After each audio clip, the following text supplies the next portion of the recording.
अवध पंच में मधुकर उपाध्याय का राम राम भैया। 5 जून को पूरी दुनिया में विश्व पर्यावरण दिवस मनाया जाता है, तो भारत में भी मनाया जाता है।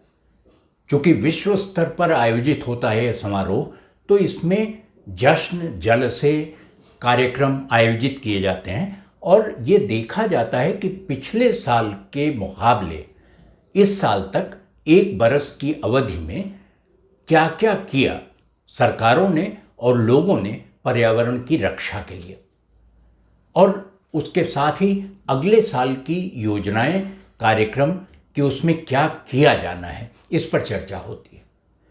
बहुत खुशी का मौका माना जाता है कि होना चाहिए किसी अन्य दिवस की तरह।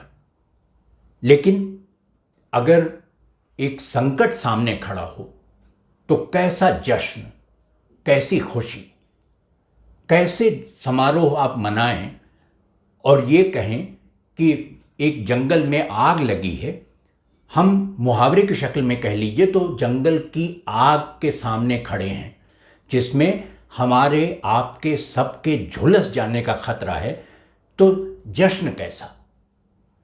बात छतरपुर की, मध्य प्रदेश की है, जहां बक्सवाहा के जंगल को स्वाहा करने की तैयारियां चल रही हैं।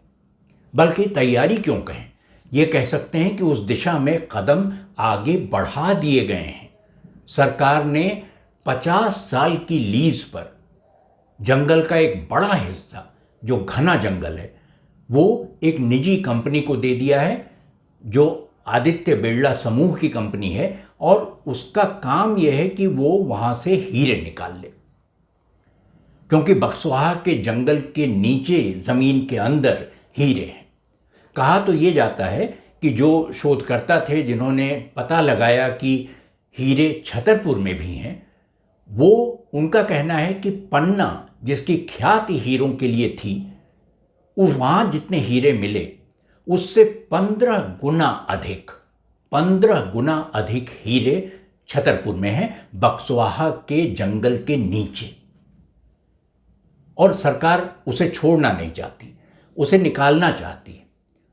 इसीलिए उसने ये ज़मीन जंगल लीज पर दे दिया है। समस्या ये है कि जिस कंपनी ने वो लीज ली है, वो चाहती है कि जंगल का पूरा इलाका, करीब 380 हेक्टेयर, उसको दे दिया जाए, ताकि पेड़ काटने पर, मिट्टी खोदने पर जो कुछ भी निकले मलबा, उसको कहीं वो फेंक सकें। मलबा रखने के लिए उनको 350 हेक्टेयर ज़मीन चाहिए।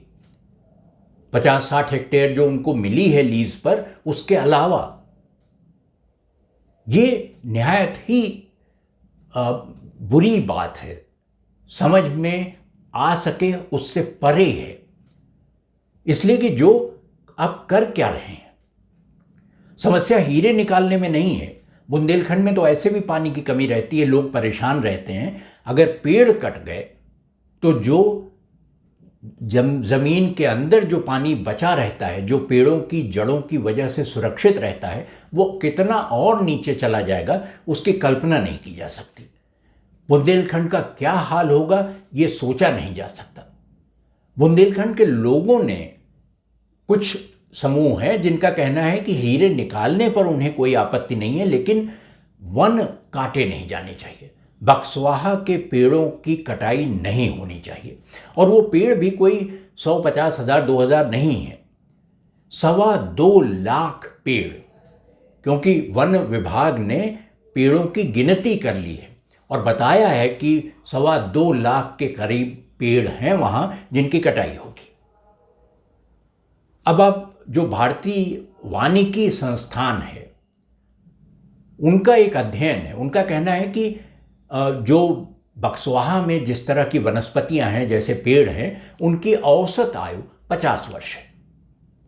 और 50 वर्ष की अवधि में एक पेड़ 50 लाख रुपए की वस्तुएं, सुविधाएं आपको दे जाता है।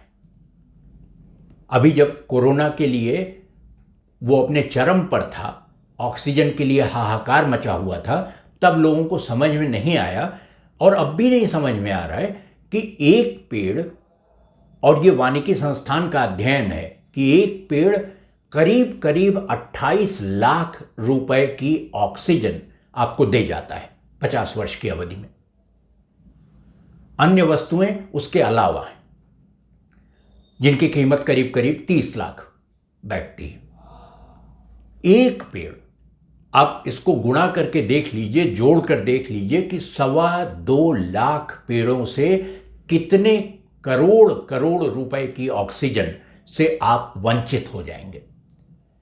अगर वो पेड़ ही नहीं रहेंगे तो ऑक्सीजन कहाँ होगी?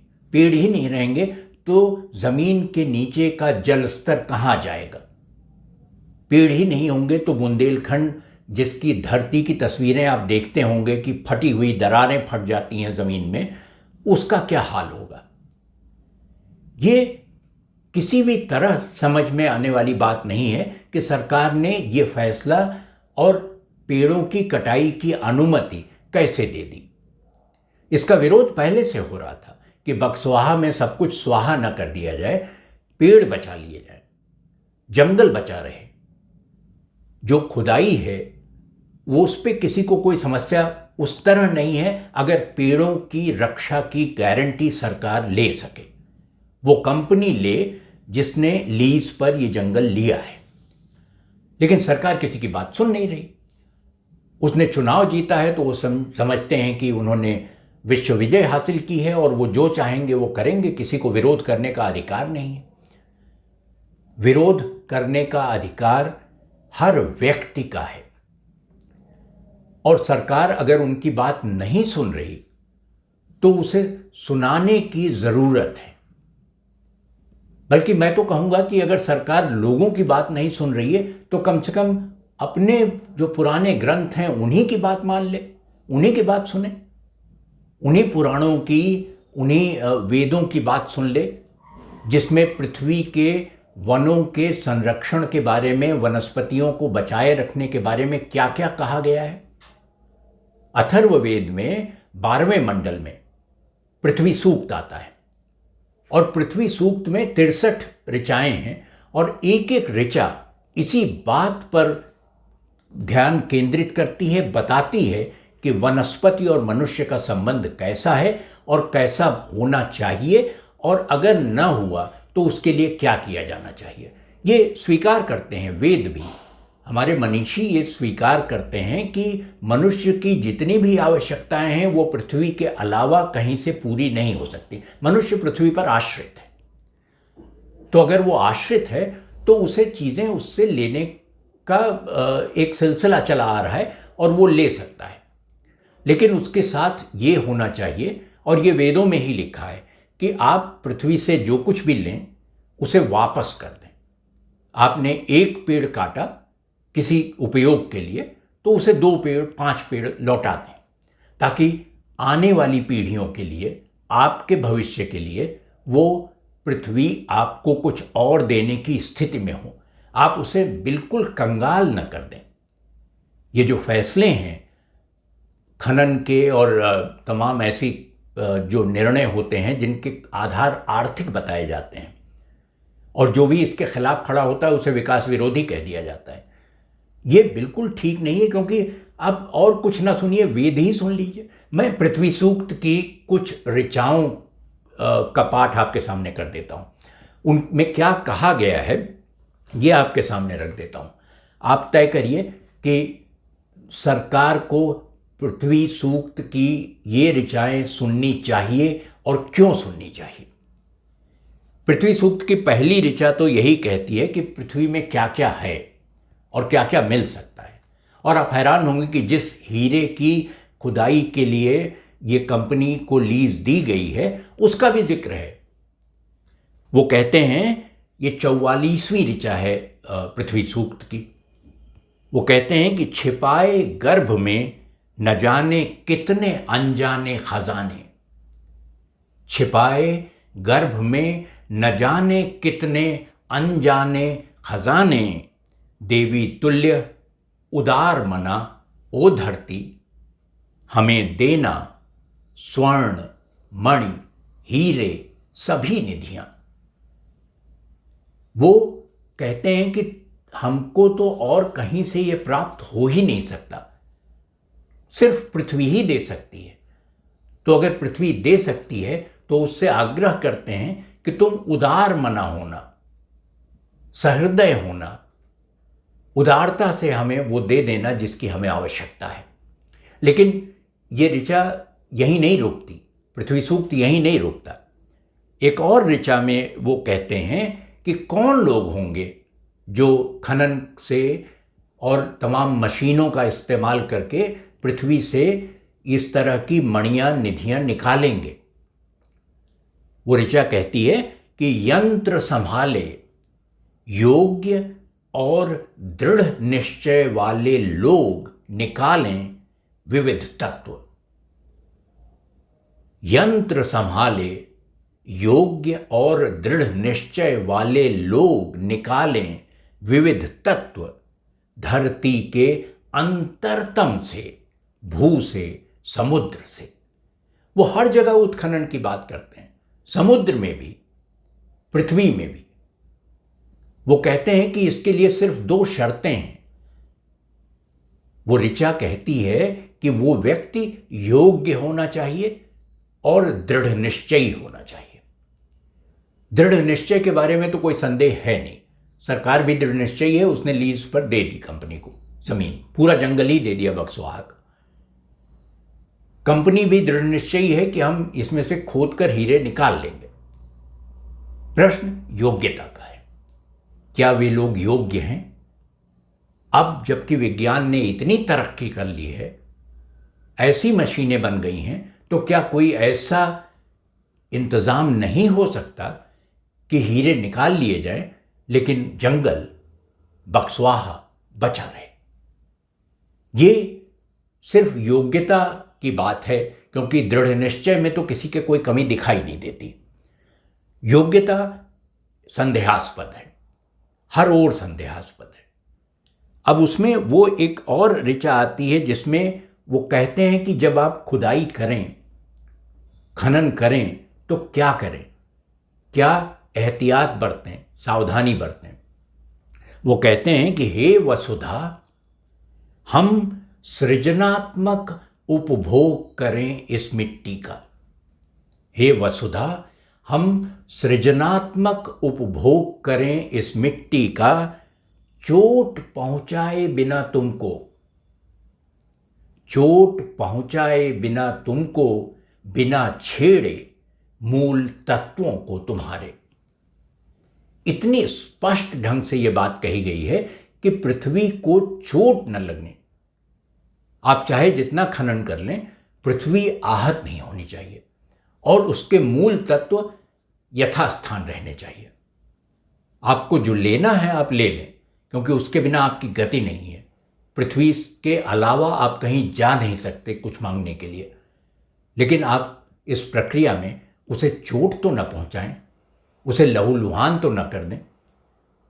सिर्फ उसमें रहने वाले, उस भूक्षेत्र में रहने वाले लोगों की बात नहीं है। अगर पृथ्वी को भी आप एक स्वरूप की तरह, व्यक्ति की तरह मान लें, तो किसी को भी चोट पहुंचाकर कुछ प्राप्त करना कितना अनैतिक हो सकता है, कम से कम एक बार इसी के बारे में सोच लें। लेकिन अथर्ववेद का ये सूक्त, पृथ्वी सूक्त, कहता है कि मान लीजिए कि ये सब हो रहा है, और ऐसे में आपके पास क्या विकल्प बचता है, आप क्या करें? तो वो कहता है कि ओ सुरम्य धरती, उड़ा दें दुष्ट तत्वों को धरावासी। दुष्ट तत्व कहते हैं, वेद दुष्ट तत्व कहता है उनको जो पृथ्वी को आहत करके चीजें ले रहे हैं।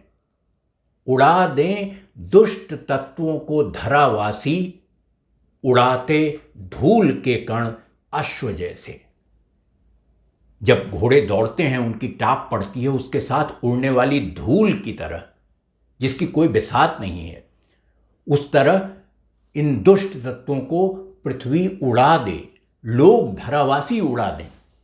ये बिल्कुल न सिर्फ आग्रह है बल्कि आदेश की तरह लगता है कि उड़ा दें दुष्ट तत्वों को धरावासी, उड़ाते धूल के कण अश्व जैसे। और उसके बाद वो कहते हैं कि ये करना जरूरी क्यों है? इसलिए है कि पृथ्वी के बिना आप कुछ है नहीं, आपका कोई भविष्य नहीं है और आप कहीं कुछ प्राप्त कर नहीं सकते। जो कुछ आप हैं पृथ्वी की वजह से है, पर्यावरण की वजह से है। और वो कहते हैं कि विजेता हर दिशा में श्रेष्ठतम उपलब्धियों वाला, विजेता हर दिशा में श्रेष्ठतम उपलब्धियों वाला, विनाशक शत्रुता का संश्लेषक और संयोजक मैं जो कुछ हूं, प्रभावों से तुम्हारे ही गुणों के हूं धरा। मैं संश्लेषक हूं, मैं संयोजक हूं, मैं विनाशक हूं शत्रुता का, मैं उपलब्धियां कोई हासिल करता हूं, ये सब तुम्हारा प्रभाव है। उसके बिना इनमें से किसी बात की कल्पना नहीं की जा सकती। और अंत में वो ये कहते हैं कि ये कौन लोग होंगे जो जाने अनजाने या जानबूझकर अपने एक लाभ के लिए, क्षणिक लाभ के लिए पृथ्वी को क्षति पहुंचाते हैं, नुकसान पहुंचाते हैं और चोट पहुंचाते हैं। वो कौन लोग हो सकते हैं जिनको ये समझ में नहीं आता कि उनका जीवन ही पृथ्वी पर आश्रित है? तो अगर उन्हें समझ में नहीं आता तो निश्चित रूप से वो सामान्य लोग नहीं होंगे। वो कौन लोग होंगे? एक ऋचा है, ये 50वीं ऋचा है पृथ्वी सूक्त की, जो कहती है कि ओ वसुधा तुम हमसे दूर रखना, ओ वसुधा तुम हमसे दूर रखना गंधर्वों, अप्सराओं को, पिशाचों, राक्षसों को। ओ वसुधा तुम हमसे दूर रखना गंधर्वों, अप्सराओं, पिशाचों, राक्षसों को, उन्हें जिनके लिए नैतिक मूल्य के मानी नहीं होते। ये वो लोग हैं, वो चाहे पिशाच और राक्षस और गंधर्व और अप्सरा सबको एक ही श्रेणी में रखता है, जिनके लिए नैतिक मूल्य का कोई अर्थ नहीं है। वो सब राक्षस हैं, पृथ्वी के शत्रु हैं, दुश्मन हैं। उनसे बचाने का आग्रह करता है वो पृथ्वी। तो हम सिर्फ इतना आग्रह कर रहे हैं कि बकस्वाहा को बख्श दीजिए, स्वाहा मत करिए, क्योंकि ये सिर्फ आप उस बकस्वाहा क्षेत्र की बात नहीं है, उन 5-7 हज़ार आदिवासी जनसमूहों की बात नहीं है जो वहाँ जंगल में रहते हैं। ये पूरे देश की बात है, और देश की नहीं, विश्व की बात है, पूरे समूह की बात है, भविष्य की बात है, अपने आपके हमारे बच्चों की बात है कि आने वाली पीढ़ियां आपको किस तरह याद करेंगी। बकस्वाहा को स्वाहा कर देने वाले पिशाच, दैत्य, राक्षस, अप्सरा की तरह, या एक नैतिक मूल्य वाले व्यक्ति की तरह। अवध पंच में आज इतना ही भैया। अगले अंक में भेंट होगी, तब किसी और विषय पर चर्चा करेंगे। तब तक आप अवध पंच देखिए और हमें लिखिए awadhpanch@gmail.com पर। तो अगले अंक में आपसे भेंट हो, तब तक के लिए राम राम भैया।